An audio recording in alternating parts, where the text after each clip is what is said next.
Kelly is an expert on the children that she represents. So if she is walking into court with me, I know if I don't know the answer to a question that the commissioner might have, that she's gonna know it. So she's incredibly supportive in that sense because I know she's gonna be there and she's gonna know the answers. She truly believes in the futures of all of her CASA youth and focuses on their strengths, which makes the other team members believe in their futures as well. I think Kelly's just that person who has a giving spirit. She's a helper because it comes so natural for her and she has so much wisdom and knowledge around it. I think that's just who she is at her core. I became a CASA volunteer nearly 10 years ago. I really had never heard of CASA until my daughter became a supervisor at the CASA office here in Jackson County. And she suggested, Mom, I think this is something you should really look into. So I did.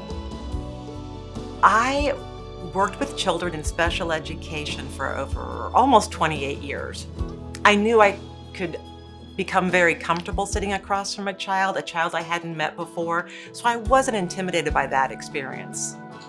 That first case I was assigned, there were 4 children in the case. They ranged in age, I believe, from like 9 to 4. And one of the things I learned in training was come with an activity. Come with something that isn't questions or pressure or anything that might make the child feel on the spot. So I was very nervous. I rang the doorbell, even though I felt pretty comfortable around kiddos. Rang the doorbell, came in, I brought colored pencils and a bunch of different coloring sheets.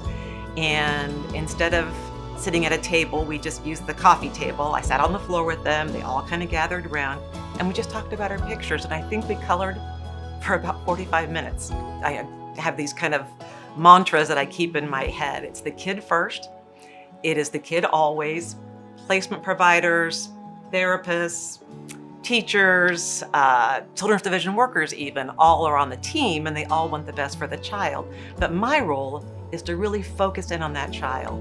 And if I feel like I wasn't listening well enough, I'll tell them I goofed up there. And when they see my vulnerability, I think it also opens up them to feel more comfortable with me too. I'm not somebody who's the boss or in charge. I'm somebody there to walk with them side by side through this experience. A lot of her CASA youth, Kelly is the only person on the team that they feel comfortable and safe meeting with.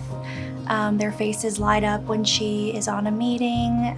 She's always asking about their day and making sure that their voices are heard and amplified. Kelly told me once that every child needs somebody who answers the phone. And Kelly is that person for the children that we have represented together. She was talking about a specific child who had a lot of phone calls and a lot of text messages coming in, and she said, it doesn't matter what I'm doing, I will pick up the phone call for that child. And that is why she is the award winner. There's no price tag on the relationships that are built between volunteers and older youth. And it, like I said, it doesn't stop when they turn 21. Some of our youth, that's the only positive support they have. And with Kelly, I don't know why, I'm just so grateful that she does. I think that people might look at kids in foster care and think trauma kid, abuse kid, hungry kid, sad kid, and it's not true. It's just kid. They're just kids.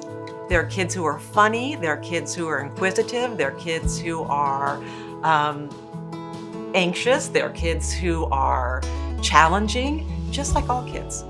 They're kids.